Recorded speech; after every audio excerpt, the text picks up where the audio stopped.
Pendant que j'étais au travail, mon voisin m'a envoyé un texto, un grand type vient de passer voir ta femme, mec. Elle.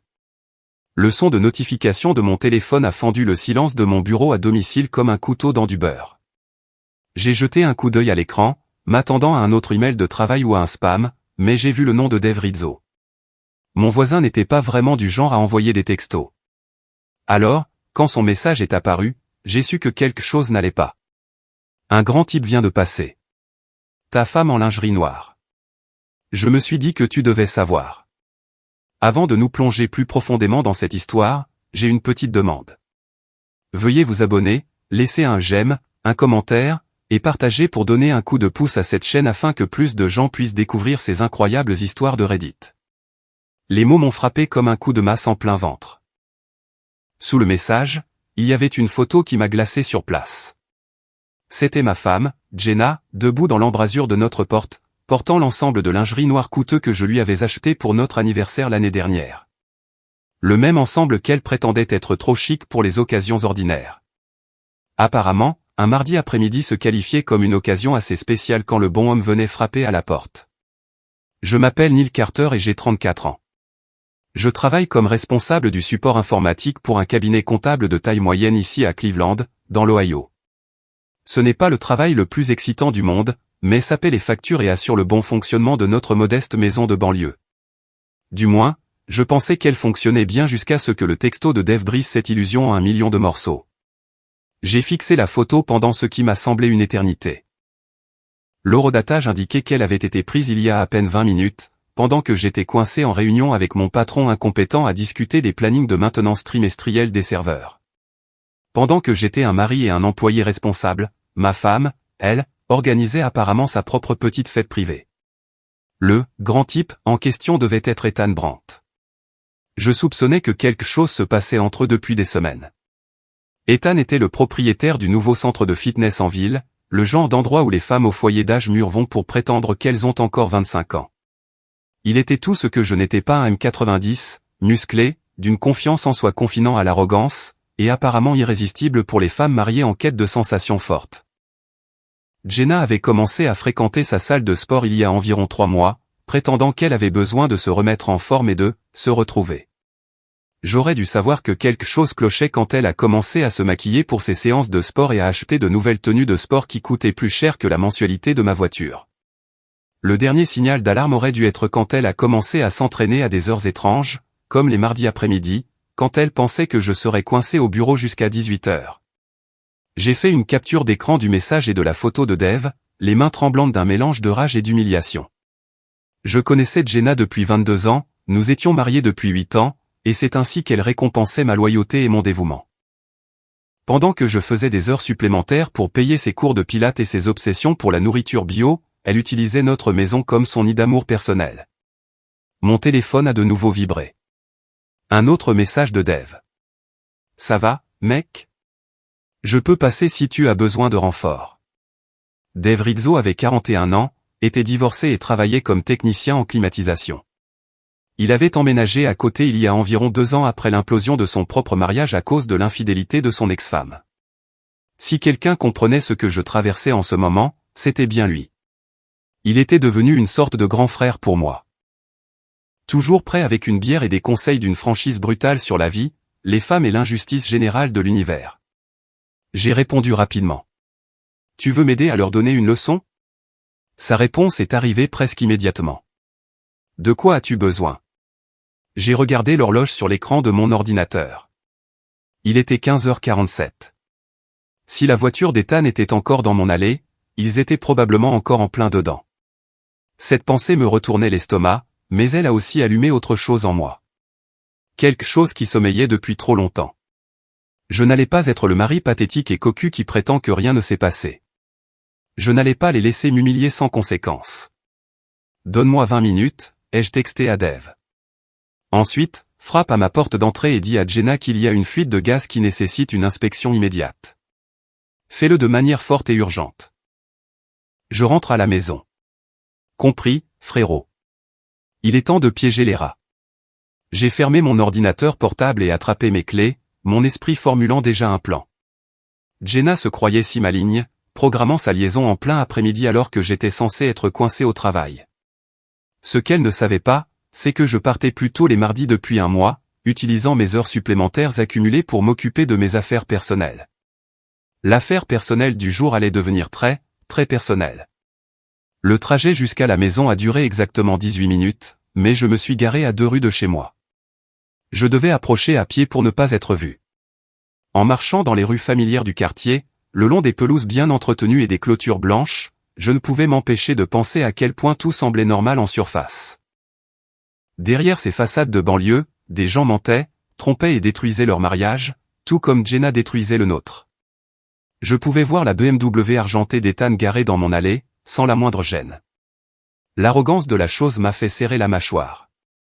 Il n'essayait même pas d'être discret. Ce n'était pas une erreur spontanée ou un moment de faiblesse. C'était calculé, délibéré, et ça se passait dans ma propre maison. Mon téléphone a vibré avec un texto de Dave. En position. Prêt quand tu le seras. Je me suis faufilé par l'arrière de ma maison en utilisant la clé de rechange cachée sous la fausse pierre près de la porte-fenêtre. La maison était silencieuse, à l'exception d'un faible son de musique venant de l'étage. Ma musique, jouant sur ma chaîne Hi-Fi, dans ma chambre. L'audace était à couper le souffle. J'ai entendu les coups tonitruants de Dave à la porte d'entrée, suivi de sa voix retentissante. Urgence fuite de gaz. Je dois inspecter votre maison immédiatement. C'est urgent. La musique à l'étage s'est arrêtée brusquement. J'ai entendu des pas précipités et des voix étouffées. La voix de Jenna, aiguë et paniquée, a crié « 1 minute. » Je m'habille. Madame, ça ne peut pas attendre, a crié Dave en retour. Tout le pâté de maison pourrait être en danger. J'entre. J'ai entendu la porte d'entrée s'ouvrir et les pas lourds de Dave entrer dans la maison. La voix de Jenna était tendue et nerveuse. Je ne sens pas de gaz. Vous êtes sûr que c'est nécessaire? Madame, ça fait 20 ans que je fais ce métier. Croyez-moi, je reconnais le gaz quand je le sens. Où est l'accès à votre cave? Pendant que Dave distrayait Jenna en haut, je me suis dirigé à travers la cuisine vers la buanderie. C'est là que je l'ai vu. Ethan Brandt, le grand mâle alpha en personne, accroupi derrière ma machine à laver comme un enfant effrayé jouant à cache-cache. Il était torse nu, tenant ses vêtements en paquet, et il avait l'air absolument terrifié. J'ai sorti mon téléphone et j'ai commencé à enregistrer une vidéo. Tiens. Que avons-nous là? La tête d'Ethan s'est relevée d'un coup, son visage devenant blanc comme un linge. Neil. Je peux expliquer. Oh, je suis sûr que tu peux. Mais d'abord, laisse-moi enregistrer ça. Donnez votre nom pour la caméra, s'il vous plaît. Écoute, mec, je ne savais pas, votre nom, ai-je répété, en gardant la caméra stable sur son visage. Ethan Brandt, a-t-il marmonné, l'air de vouloir disparaître dans le sol. Et que faites-vous dans ma buanderie, Ethan? J'étais juste. Votre femme a dit. Ma femme a dit quoi, exactement? Que c'était d'accord pour vous de vous cacher derrière ma machine à laver à moitié nue pendant que mon voisin enquête sur une fuite de gaz suspecte. À l'étage, j'entendais la voix de Dave devenir plus forte. Madame, je vais avoir besoin que vous évacuiez les lieux jusqu'à ce que je puisse déterminer la source de cette fuite. C'est un problème de sécurité grave. La voix de Jenna devenait de plus en plus frénétique. Mais je dois. Il y a quelqu'un. Je veux dire, je dois d'abord vérifier quelque chose. Pas le temps pour ça, madame. La sécurité d'abord. J'ai regardé de nouveau Ethan, qui se recroquevillait toujours dans ma buanderie. Voilà ce qui va se passer, Ethan. Tu vas rester là jusqu'à ce que je revienne. Si tu essaies de partir, je posterai cette vidéo sur toutes les plateformes de réseaux sociaux de Cleveland, en commençant par la page Facebook de ta salle de sport. Compris? Il a hoché la tête misérablement, serrant ses vêtements comme un doudou. Je suis monté à l'étage pour trouver Dave debout dans mon salon avec Jenna, qui avait enfilé un peignoir par-dessus sa lingerie. Son visage était rouge, ses cheveux en désordre, et elle avait l'air de vouloir être n'importe où sauf là. « Oh, salut chérie », a-t-elle dit avec une désinvolture forcée. Apparemment, il y a une fuite de gaz. Dave pense que nous devrions évacuer. J'ai regardé Dave, qui luttait pour ne pas sourire. Tu as trouvé la source de la fuite, Dave? En fait, Je pense que oui. On dirait qu'il y a une grosse fuite dans la buanderie. Ça pue vraiment là-bas. Intéressant. Ça te dérange si je jette un œil? Jenna s'est avancée rapidement. Ce n'est pas nécessaire. On devrait juste appeler la compagnie de gaz. Pas besoin, ai-je dit en me dirigeant vers les escaliers. J'ai déjà trouvé la fuite. Il s'appelle Ethan, et il se cache derrière ma machine à laver. La couleur a quitté le visage de Jenna. Dave a laissé échapper un petit sifflement. Neil, je peux tout expliquer, a commencé Jenna, mais j'ai levé la main. Garde ça pour toi. J'ai une preuve vidéo. Dave a des photos. Et ton petit ami est en train de faire une crise de panique dans notre sous-sol. La seule question maintenant est de savoir si tu veux faire tes valises de ton plein gré ou attendre que les papiers du divorce te soient signifiés. Le silence qui a suivi mon annonce était assourdissant. Jenna se tenait figée au milieu de notre salon, son visage passant par une gamme d'émotions, le choc, la peur, la colère, et enfin, le défi. Tu m'as tendu un piège, a-t-elle dit, sa voix gagnant en force. Toute cette histoire de fuite de gaz. Tu as planifié ça. J'ai planifié de prendre ma femme infidèle en flagrant délit. Coupable. J'ai gardé ma voix calme et posée, ce qui semblait l'exaspérer encore plus.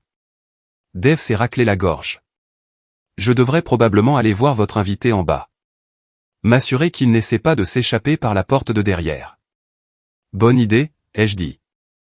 Je ne voudrais pas qu'il parte sans dire au revoir correctement. Alors que Dave descendait, Jenna a finalement retrouvé sa voix. Depuis combien de temps sais-tu? Je le soupçonnais depuis des semaines. Je l'ai confirmé il y a environ 1 heure, quand Dave m'a envoyé les photos de toi ouvrant notre porte d'entrée habillée comme si tu passais une audition pour une publicité de lingerie. Elle a eu la décence d'avoir honte pendant environ 2 secondes avant que la colère ne reprenne le dessus. Alors tu m'espionnais? Tu as demandé aux voisins de me surveiller. Dave était en train de jardiner quand ton petit ami est arrivé. Il a pensé que je devais savoir que ma femme recevait des visiteurs masculins pendant que j'étais au travail. Il s'avère qu'il avait raison. Ce n'est pas ce que tu crois. C'est exactement ce que je crois, Jenna. Tu as une liaison avec Ethan Brand dans notre maison, dans notre lit, pendant que je travaille pour payer le style de vie auquel tu t'es habitué. La seule question est de savoir depuis combien de temps ça dure. Elle a resserré son peignoir autour d'elle, un geste défensif qui m'a tout dit. 3 mois, a-t-elle murmuré. 3 mois, ai-je répété les mots, les laissant s'imprégner. 3 mois de mensonges. 3 mois où tu me regardais dans les yeux chaque matin en prétendant être une femme fidèle. 3 mois où tu utilisais notre maison comme ton bordel personnel. Ne sois pas dégoûtant. Je suis dégoûtant? Je ne suis pas celui qui a ouvert la porte en lingerie à un autre homme. Je ne suis pas celui qui a fait entrer un étranger dans notre chambre. Je ne suis pas celui qui mène une double vie depuis un quart d'année. Du bas, j'entendais la voix de Dave. Allez, Roméo. Il est temps d'affronter la musique. Le mari de ta copine veut te parler. Des pas lourds dans l'escalier ont annoncé la montée réticente d'Ethan. Il est apparu dans l'embrasure de la porte, entièrement habillé mais avec l'air d'un homme marchant vers son exécution. Son arrogance habituelle avait disparu. Neil, a-t-il commencé. Je veux que tu saches que je n'ai jamais eu l'intention que ça arrive. Arrête-toi là, ai-je interrompu. N'ose pas essayer de faire passer ça pour une sorte d'accident.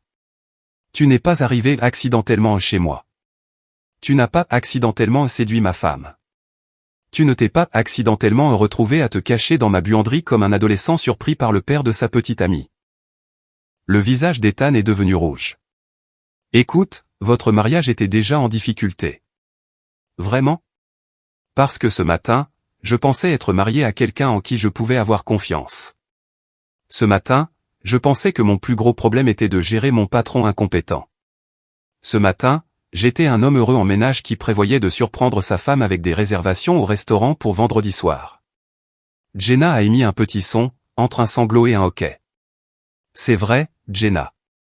J'ai fait des réservations chez Romano, l'endroit où nous avons dîné pour notre premier anniversaire. J'allais te le dire ce soir. Je me suis retourné vers Ethan. Mais je suppose que tu la tiens assez occupée les vendredis soirs aussi. Nous n'avons jamais eu l'intention de te faire du mal, a dit Jenna, les larmes commençant à couler sur ses joues. Vous n'avez jamais eu l'intention de vous faire prendre, ai-je corrigé. Il y a une grande différence. Si Dave ne t'avait pas vu aujourd'hui, combien de temps ça aurait duré? 3 autres mois? 1 an? Jusqu'à ce que tu décides que tu étais prête à me quitter pour lui. Ethan et Jenna ont échangé un regard qui m'a tout dit. Ils avaient planifié un avenir ensemble. Ce n'était pas seulement une liaison physique.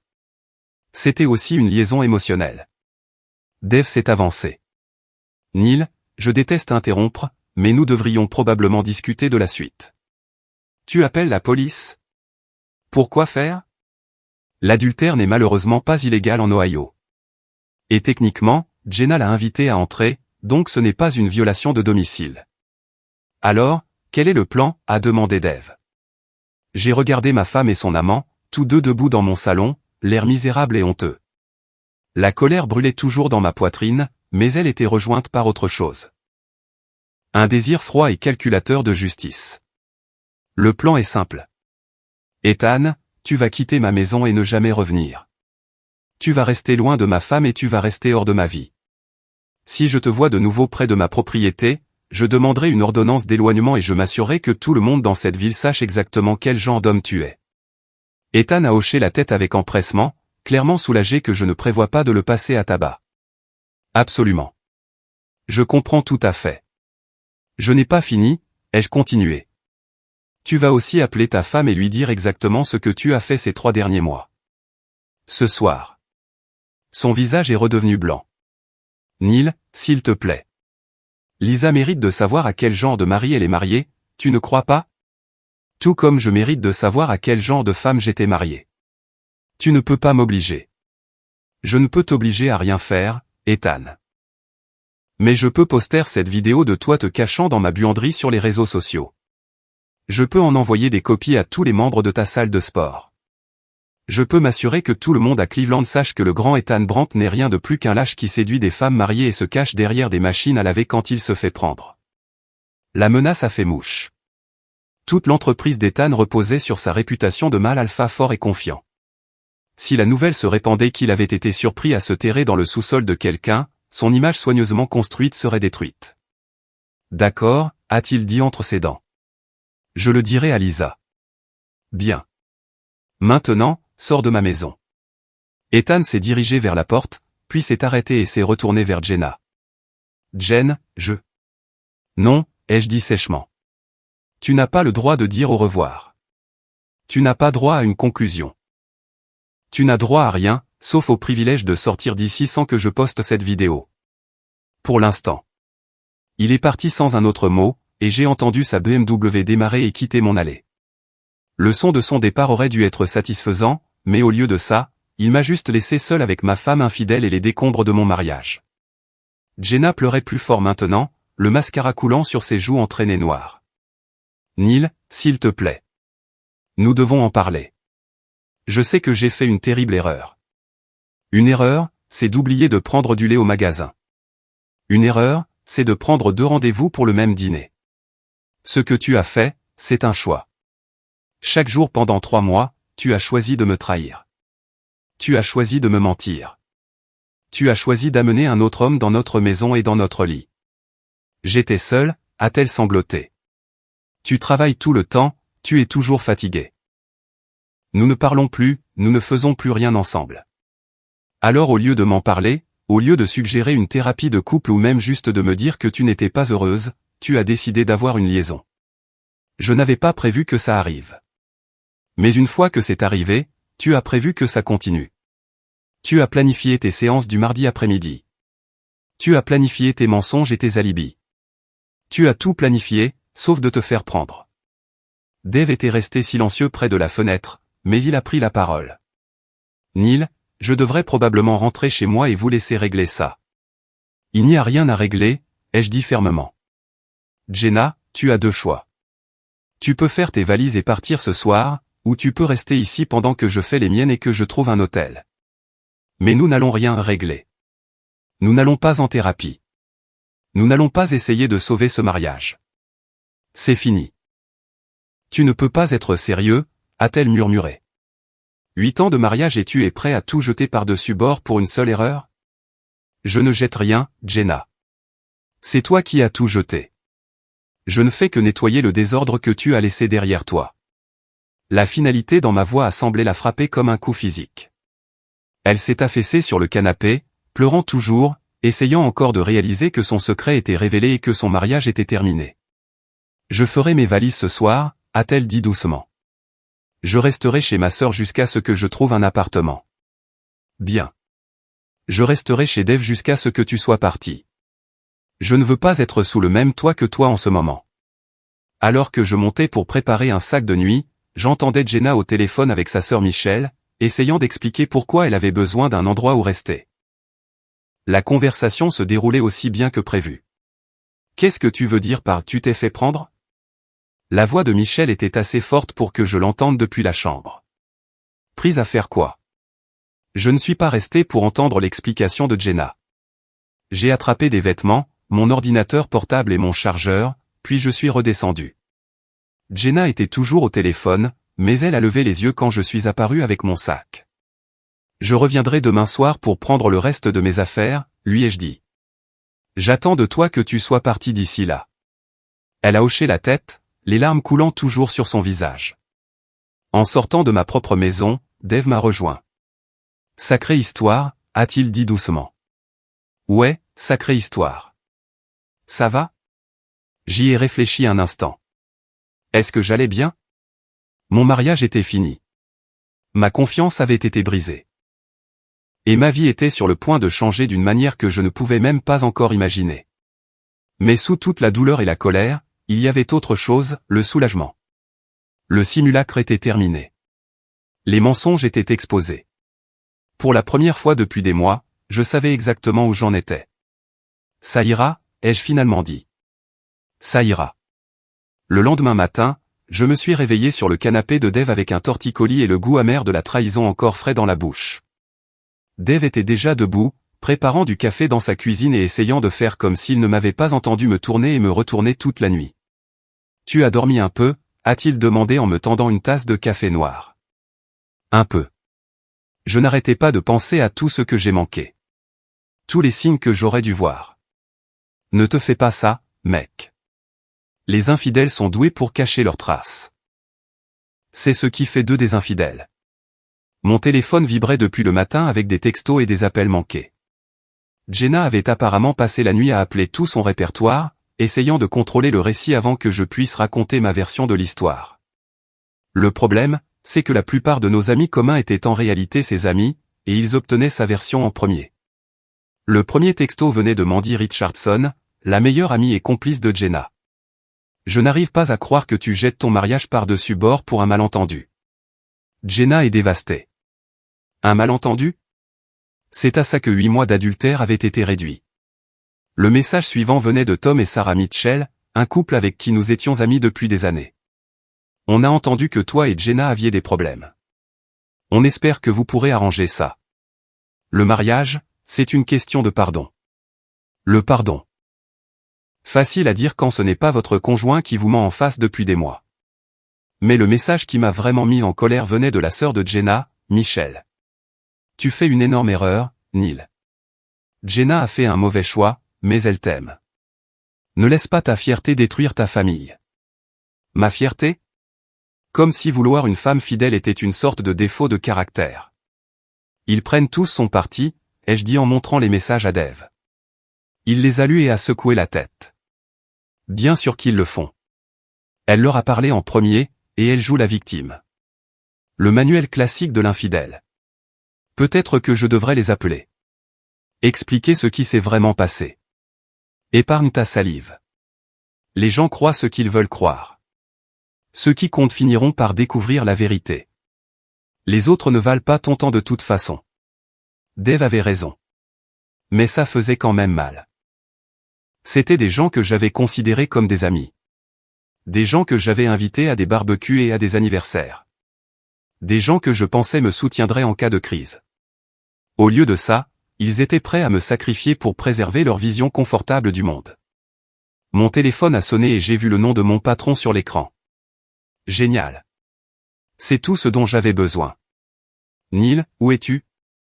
La voix nasillarde de Richard Kellerman a grésillé dans le haut-parleur. Tu as manqué la réunion du personnel de ce matin. J'avais complètement oublié le travail. Désolé, Richard. J'ai eu une urgence familiale. Je serai là cet après-midi.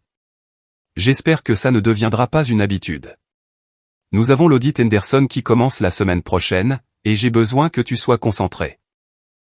Ce ne sera pas une habitude, ai-je dit, bien que je ne sois pas sûr de pouvoir me concentrer sur la maintenance des serveurs et les sauvegardes de bases de données alors que ma vie entière s'effondrait. Après avoir raccroché, Dave s'est versé une autre tasse de café et s'est assis en face de moi. Tu sais, il y a quelque chose dont on doit parler. Qu'est-ce que c'est? La vengeance. Le mot flottait dans l'air entre nous comme un défi. Qu'est-ce que tu veux dire? Je veux dire que ta femme et son petit ami t'ont humilié dans ta propre maison. Ils t'ont fait passer pour un imbécile, et maintenant ils essaient de te faire passer pour le méchant parce que tu ne veux pas pardonner et oublier. Tu ne peux pas laisser passer ça. Qu'est-ce que tu suggères? Je suggère qu'il est peut-être temps de rééquilibrer la balance. Montrer aux gens ce qui s'est réellement passé. S'assurer qu'Ethan et Jenna subissent des conséquences pour leurs actions. L'idée était tentante, mais je n'étais pas sûr de vouloir emprunter cette voie. Je ne sais pas, Dave. Je veux juste passer à autre chose. Et tu le feras. Mais d'abord, tu dois t'assurer qu'ils ne puissent pas passer à autre chose comme si de rien n'était. Ils ont détruit ton mariage et ta réputation. Il semble juste qu'ils devraient perdre quelque chose aussi. Avant que je puisse répondre, mon téléphone a vibré avec un autre texto. Celui-ci venait de Lisa Brandt, la femme d'Ethan. Pouvons-nous nous rencontrer? Je pense que nous devons parler. J'ai montré le message à Dave, qui a souri. Tiens. On dirait qu'Ethan a tenu sa promesse et a dit la vérité à sa femme. Ou Lisa l'a découvert d'une autre manière. Quoi qu'il en soit, ça pourrait être la chance dont tu as besoin. La femme de l'autre homme veut parler. Ce n'est généralement pas un bon signe pour les infidèles. J'ai répondu à Lisa. Quand et où? Sa réponse est arrivée rapidement. Café sur Main Street, dans 1 heure. J'ai regardé Dave. Tu veux venir avec moi? Pour rien au monde je ne manquerais ça. 1 heure plus tard, nous étions assis dans une banquette d'Anglo Grindous Coffee, attendant l'arrivée de Lisa Brandt.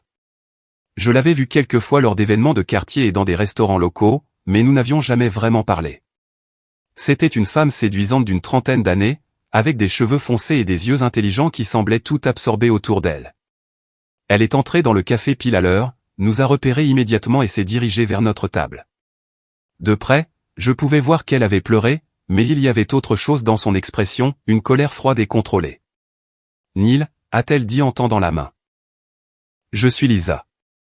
Je crois que nous avons quelque chose en commun maintenant. Malheureusement, oui.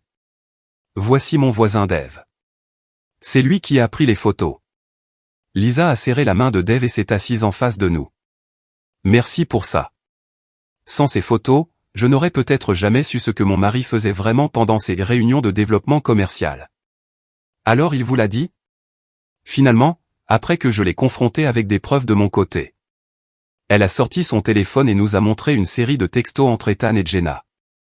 Les messages étaient explicites, romantiques et ne laissaient aucun doute sur la nature de leur relation.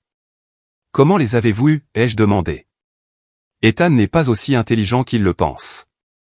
Il utilise le même mot de passe pour tout, y compris sa sauvegarde dans le cloud. J'avais des soupçons depuis des semaines, alors j'ai finalement décidé de mener ma petite enquête. Dave s'est penché en avant.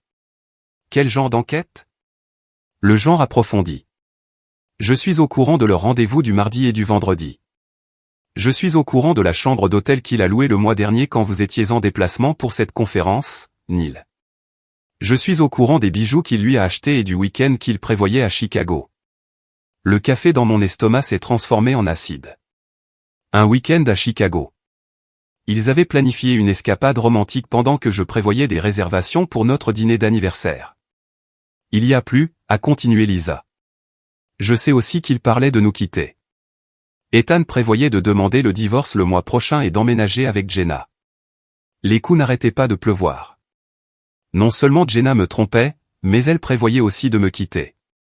Toutes ces nuits où elle semblait distante et distraite, elle planifiait sa stratégie de sortie. Je suis désolé, a dit Lisa en voyant l'expression sur mon visage. Je sais que c'est difficile à entendre, mais je pensais que vous méritiez de savoir la vérité. Merci. J'apprécie votre honnêteté, même si ça fait mal. Maintenant, a dit Lisa, sa voix prenant une tonalité plus dure. Parlons de ce que nous allons faire à ce sujet. Dave a souri. Là, vous parlez ma langue. Le pardon ou la réconciliation ne m'intéresse pas, a continué Lisa. Ethan a fait son choix, et maintenant il doit vivre avec les conséquences. J'ai déjà demandé le divorce, et je vais m'attaquer à tout ce qu'il a, la maison, l'entreprise, ses comptes de retraite, tout. Ça semble juste, ai-je dit. Mais je veux plus qu'un simple règlement financier. Je veux que lui et votre femme subissent aussi des conséquences sociales. Je veux que tout le monde sache ce qu'ils ont fait et qui ils sont vraiment. Que aviez-vous en tête? Lisa a souri. Et pour la première fois depuis que je l'avais rencontrée, elle avait l'air vraiment heureuse. Je pense à une petite campagne d'information publique. Laissez les gens voir le vrai Ethan et la vraie Jenna, pas les victimes qu'ils prétendent être. Dave s'est frotté les mains. J'aime la direction que ça prend. La question est, a dit Lisa en me regardant droit dans les yeux, est-ce que vous êtes partant? Parce que je ne peux pas faire ça seul, et ça ne fonctionnera pas si nous ne coordonnons pas nos efforts. J'ai pensé à tous les textos que j'avais reçus ce matin-là. Tous les amis qui étaient prêts à croire la version de Jenna sans même entendre la mienne. J'ai pensé au week-end à Chicago et au papier de divorce qu'Ethan avait prévu de déposer. J'ai pensé à 8 ans de mariage qui n'avaient apparemment rien signifié pour ma femme. Je suis partant, ai-je dit. Quel est le plan? Au cours des 2 heures suivantes, Lisa a exposé une stratégie complète pour révéler la liaison d'Ethan et Jenna d'une manière qui aurait un impact maximal sur leur réputation et leur statut social. Elle y avait manifestement réfléchi depuis un certain temps, et son souci du détail était impressionnant. La clé, a-t-elle expliqué, est de contrôler le récit. En ce moment, ils disent à tout le monde que ce n'était qu'une erreur, un moment de faiblesse qui a été exagéré. Nous devons montrer aux gens que c'était une tromperie calculée et à long terme, qui impliquait une planification et une préméditation. Comment fait-on ça, ai-je demandé. Des preuves. Beaucoup de preuves. J'ai les textos, les reçus d'hôtel et les relevés de cartes de crédit montrant Ethan dépensant pour des cadeaux pour Jenna. Vous avez la vidéo de lui se cachant dans votre maison et les photos de Jenna en lingerie prises par Dave. Ensemble, nous pouvons peindre un tableau très clair de ce qui s'est réellement passé. Dave a hoché la tête avec approbation. Et une fois que les gens verront les preuves, ils sauront que Jenna et Ethan mentent en disant que c'était une simple erreur. Exactement. Mais nous devons être intelligents dans la manière de diffuser l'information. Si nous balançons tout d'un coup, ça ressemblera à une attaque vengeresse. Nous devons être stratégiques. Lisa a sorti un carnet et nous a montré une chronologie qu'elle avait créée. D'abord, nous informons leurs amis et leurs familles de la liaison par des conversations privées. Nous leur montrons juste assez de preuves pour prouver que nous disons la vérité, mais pas au point qu'ils se sentent submergés. Et ensuite? Ai-je demandé. Ensuite, nous attendons qu'Ethan et Jenna nient ou essaient de minimiser les faits. Quand ils le feront, nous publierons plus de preuves publiquement. Réseaux sociaux, forums de quartier, réseaux professionnels. Partout où leur réputation compte. Et leurs emplois? A demandé Dave. L'entreprise d'Ethan dépend de sa réputation de professionnel du fitness digne de confiance. Si ses clients savent qu'il séduit des femmes mariées, beaucoup d'entre eux trouveront une nouvelle salle de sport. Quant à Jenna, elle essaie de se constituer une clientèle en tant que coach personnel de pilates. Difficile de faire confiance à quelqu'un pour vos objectifs de remise en forme quand vous ne pouvez pas lui faire confiance pour honorer ses vœux de mariage. Le plan était minutieux, méthodique et totalement impitoyable. C'était aussi exactement ce qu'Ethan et Jenna méritaient. Il y a une dernière chose, a dit Lisa. Je pense que nous devrions coordonner nos procédures de divorce. Si nous déposons nos demandes en même temps et utilisons les mêmes preuves, il leur sera plus difficile de prétendre que ce n'était qu'un malentendu. C'est logique, ai-je convenu. Avez-vous déjà trouvé un avocat? J'ai rendez-vous demain avec Patricia Winters. Elle est spécialisée dans les divorces conflictuels et a la réputation d'être très minutieuse. J'appellerai son cabinet pour prendre mon propre rendez-vous. Nous avons passé une autre heure à examiner les détails de notre plan, à répartir les responsabilités et à fixer des délais pour chaque phase de notre campagne. Au moment où nous avons quitté le café, j'avais l'impression d'avoir une vraie stratégie pour avancer au lieu de simplement réagir aux événements.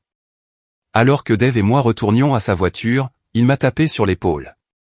Tu te sens mieux? En fait, oui. Pour la première fois depuis que tout ça a commencé, j'ai l'impression de prendre le contrôle au lieu d'être juste une victime. Lisa est une femme intelligente. Ethan va regretter de l'avoir trompée. Ils vont tous les deux le regretter.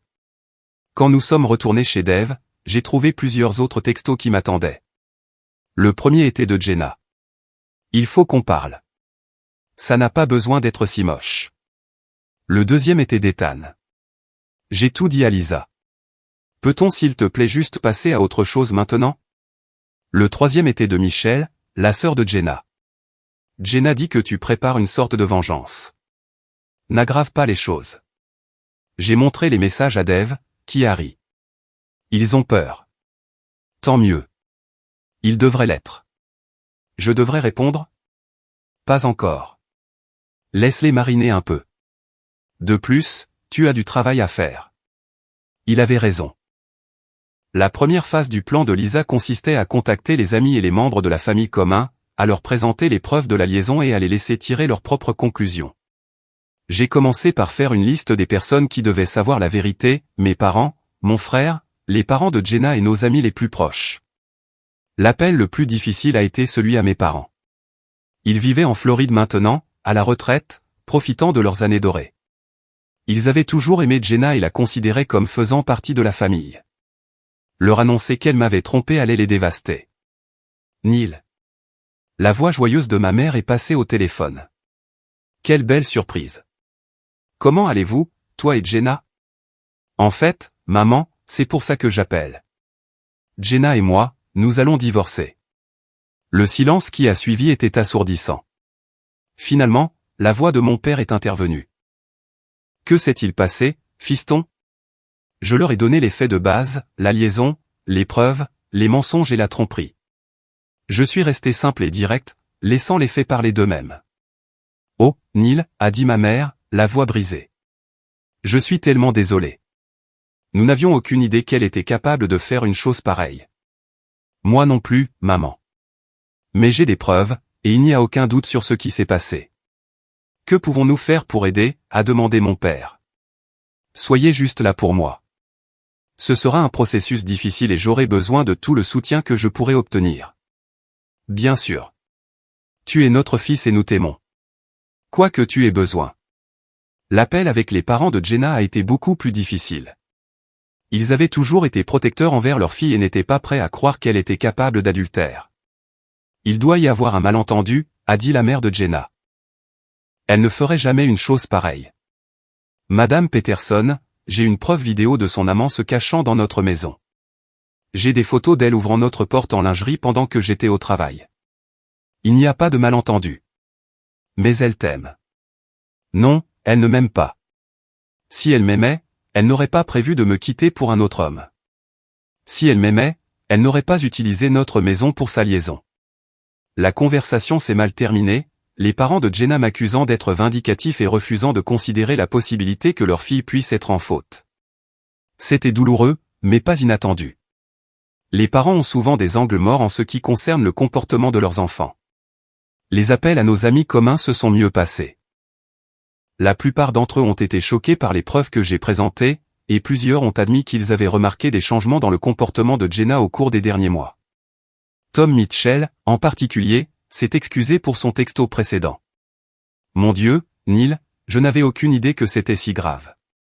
Quand Jenna a appelé hier soir, elle a fait comme si tu surréagissais à une petite incartade. Une liaison de 3 mois avec des projets de me quitter n'est pas une petite incartade, Tom. Non, ce n'est pas le cas. Je suis désolé d'avoir tiré des conclusions hâtives. Sarah et moi sommes là pour toi si tu as besoin de quoi que ce soit.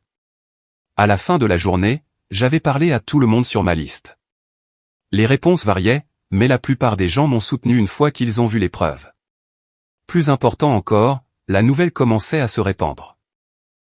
Les gens parlaient, posaient des questions et commençaient à voir clair dans les tentatives de Jenna et Ethan de contrôler le récit. Mon téléphone a sonné vers 20 h.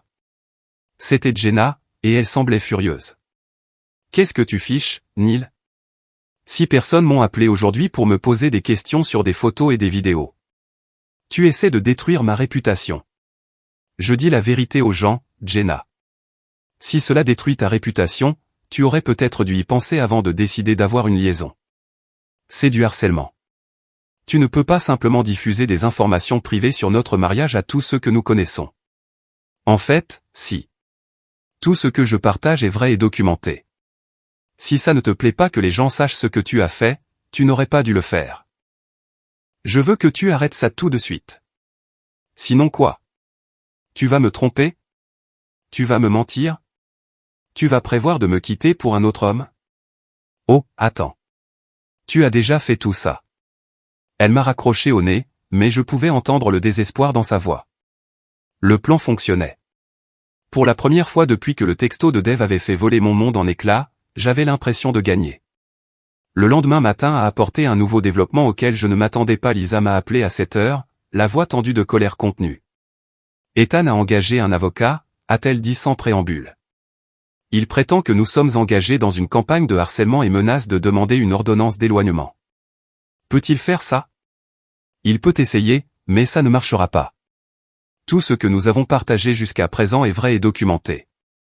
Nous ne menaçons personne et ne nous livrons à aucun comportement illégal. Nous nous assurons simplement que les gens connaissent les faits. Que dit son avocat spécifiquement? Que nous conspirons pour nuire à sa réputation et interférer avec ses relations d'affaires. Apparemment, 3 de ses plus gros clients entreprises ont annulé leurs abonnements à la salle de sport depuis hier.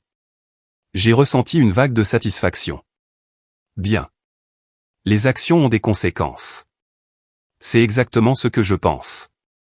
Mais cela signifie que nous devons être plus prudents à l'avenir.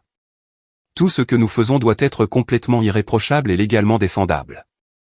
Et la phase 2 du plan? On continue, mais on va tout documenter. Si Ethan veut jouer à des jeux juridiques, on montrera au tribunal exactement pourquoi nous faisons ce que nous faisons. La phase 2 consistait à rendre nos preuves publiques via les réseaux sociaux et les forums communautaires. Lisa avait créé une chronologie détaillée de la liaison, avec des captures d'écran de textos, des reçus d'hôtel et des relevés de cartes de crédit montrant les achats de cadeaux d'Ethan pour Jenna. J'ai contribué avec la vidéo d'Ethan se cachant dans ma buanderie et les photos de Jenna en lingerie prises par Dave. Nous avons commencé par Facebook, en publiant dans des groupes communautaires locaux où Ethan et Jenna étaient tous 2 membres. Le message était soigneusement formulé pour se concentrer sur les faits plutôt que sur les émotions. Pour ceux qui s'interrogent sur les récentes rumeurs concernant Ethan Brandt et Jenna Carter, nous souhaitons rétablir la vérité. Les preuves ci-jointes montrent une liaison de 3 mois qui comprenait tromperie, planification et une trahison totale des vœux de mariage. Nous partageons ces informations afin que les gens puissent prendre des décisions éclairées sur les personnes à qui ils choisissent de faire confiance dans leurs affaires et leurs amitiés. La réaction a été immédiate et massive. En 2 heures, la publication avait des dizaines de commentaires et avait été partagée plusieurs fois. Les réactions allaient du choc et de la sympathie à l'indignation et au dégoût. Plusieurs personnes ont partagé leurs propres histoires de tromperie par des personnes en qui elles avaient confiance. Mais le commentaire qui a attiré le plus d'attention venait de quelqu'un que je ne connaissais pas. Je suis membre de Brand Fitness, et Ethan drague les femmes mariées depuis des mois. Ce n'est pas sa première liaison. C'est juste la première fois qu'il se fait prendre. Ce commentaire a ouvert les vannes. 3 autres femmes se sont manifestées avec des histoires d'Ethan faisant des avances ou des suggestions inappropriées. L'une d'elles avait une vidéo de caméra de sécurité le montrant la suivant jusqu'à sa voiture après une séance d'entraînement et lui demandant si elle voulait continuer leur session dans un endroit plus privé. Soudain, il ne s'agissait plus d'une seule liaison. Il s'agissait d'un schéma de comportement prédateur qui durait depuis bien plus longtemps que quiconque ne le réalisait. Mon téléphone s'est mis à sonner sans cesse. Des journalistes de 2 journaux locaux voulaient des interviews. Un blogueur qui couvrait l'actualité économique locale voulait écrire un article sur l'impact des scandales personnels sur les petites entreprises. Même une chaîne de télévision locale a exprimé son intérêt pour l'histoire. Mais l'appel qui m'a le plus surpris est venu de Patricia Winters, l'avocate en divorce que Lisa avait recommandée. Monsieur Carter, j'ai suivi les développements de votre cas sur les réseaux sociaux. Je pense que nous devons nous rencontrer dès que possible. Y a-t-il un problème? Au contraire, il y a une opportunité. Avec toutes les preuves que vous et Madame Brandt avez recueillies, et avec les femmes supplémentaires qui se manifestent au sujet du comportement de Monsieur Brandt, nous pourrions être en mesure de poursuivre des recours juridiques supplémentaires au-delà du simple divorce.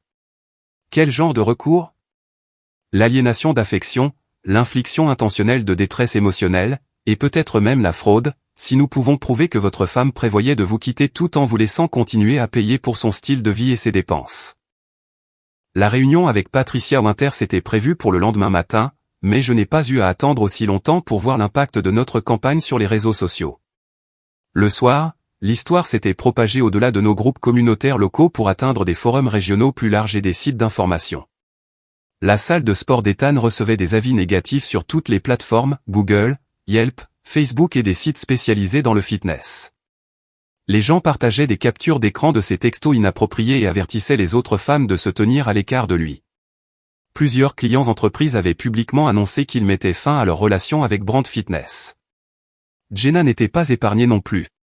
Ses tentatives de développer une activité de coaching personnel et d'instruction de pilates s'effondraient à mesure que les clients potentiels apprenaient sa liaison.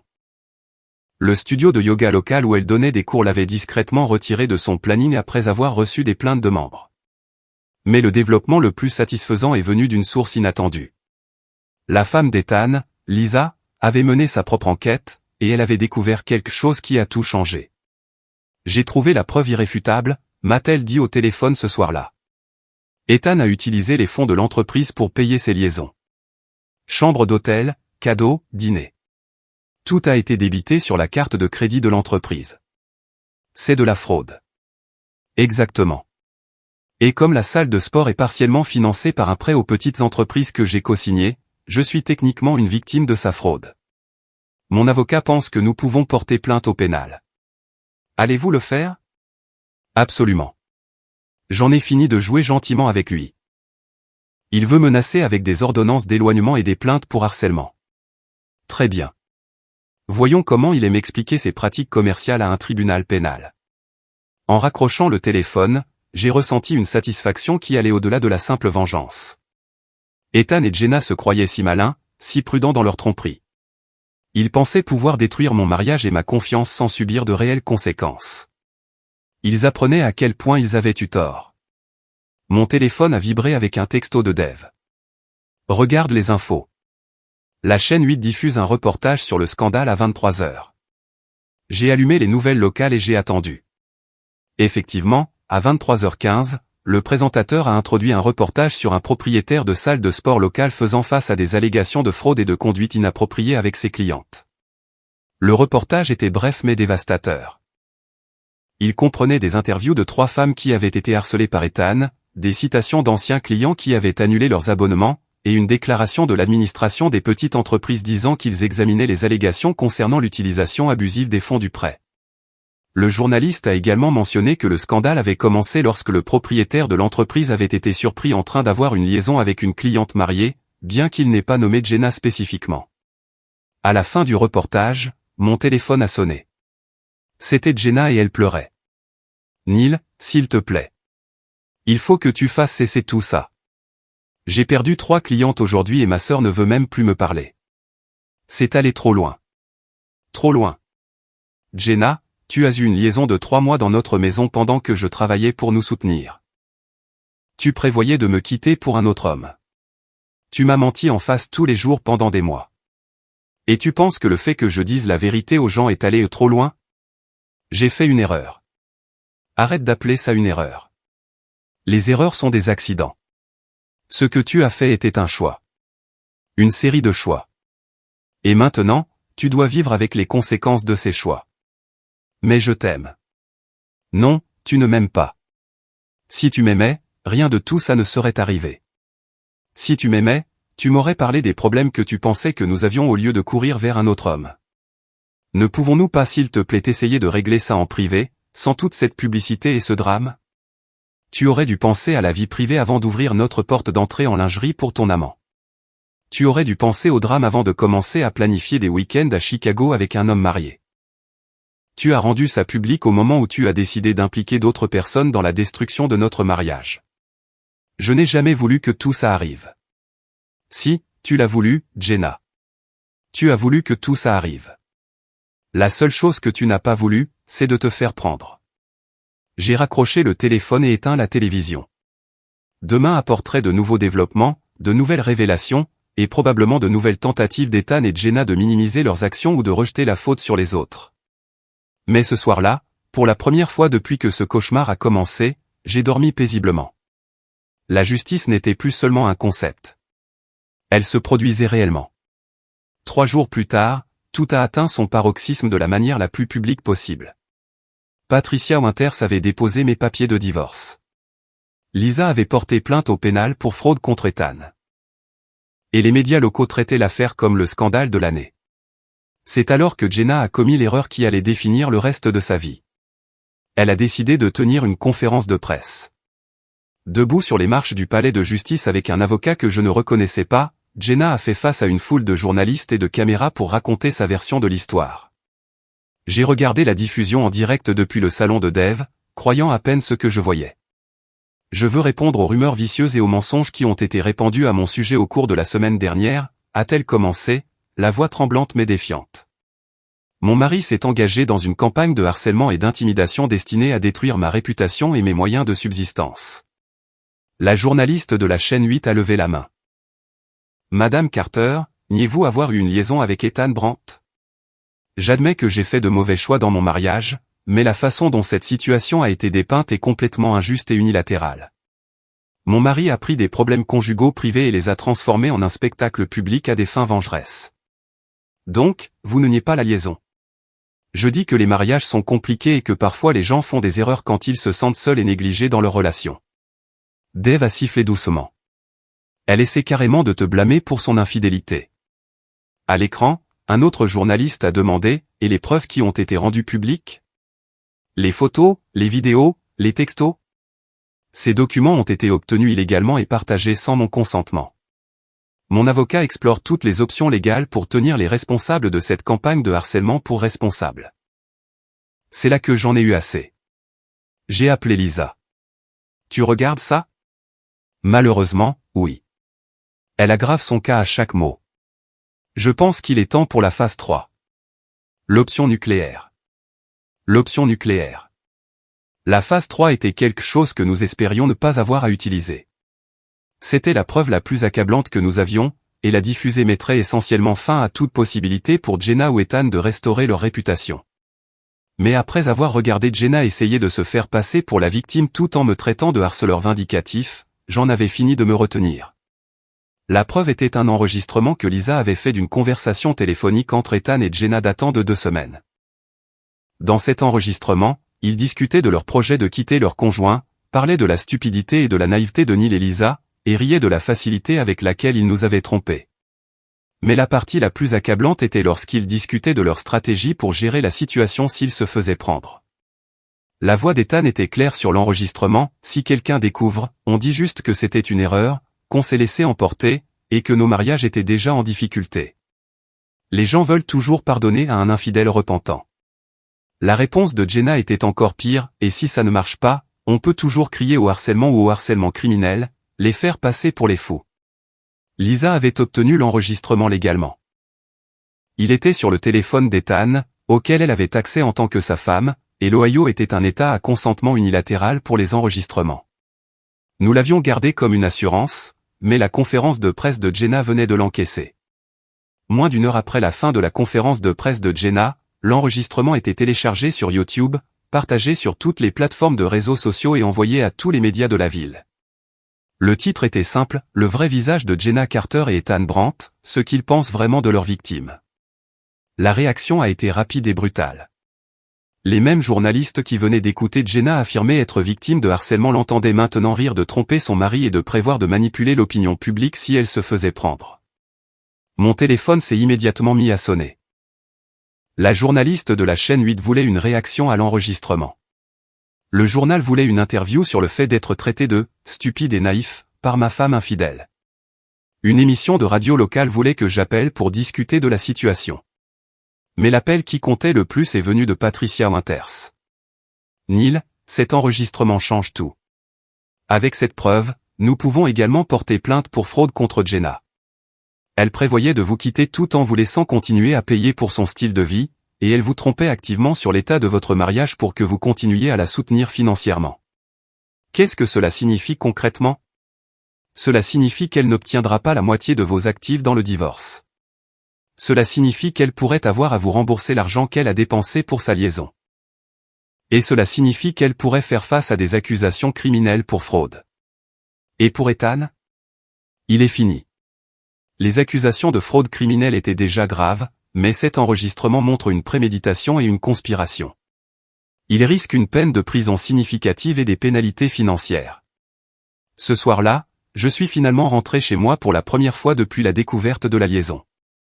Jenna avait complètement déménagé, ne laissant qu'un mot sur le comptoir de la cuisine, « Je suis désolé pour tout. Je n'ai jamais voulu que ça aille aussi loin. » Mais il était trop tard pour les excuses. Le mal était fait, et les conséquences ne faisaient que commencer. Au cours de la semaine suivante, les retombées ont continué de se propager. La salle de sport d'Ethan a fait faillite lorsque son prêt commercial a été réclamé et que ses derniers clients ont fui. Il a été arrêté pour fraude et libéré sous caution, mais sa réputation était détruite au-delà de toute réparation. Jenna a perdu ses derniers clients de coaching personnel et a été forcée de prendre un emploi dans un magasin de détail pour payer son avocat et ses frais de subsistance de base. Sa sœur Michelle, qui l'avait initialement soutenue, a coupé les ponts après avoir entendu l'enregistrement. Même ses parents ont commencé à prendre leur distance. Mais le moment le plus satisfaisant est arrivé 2 semaines plus tard, lorsque j'ai croisé Tom et Sarah Mitchell à l'épicerie. « Neil », a dit Tom en s'approchant de moi avec un embarras évident. « Je te dois d'énormes excuses.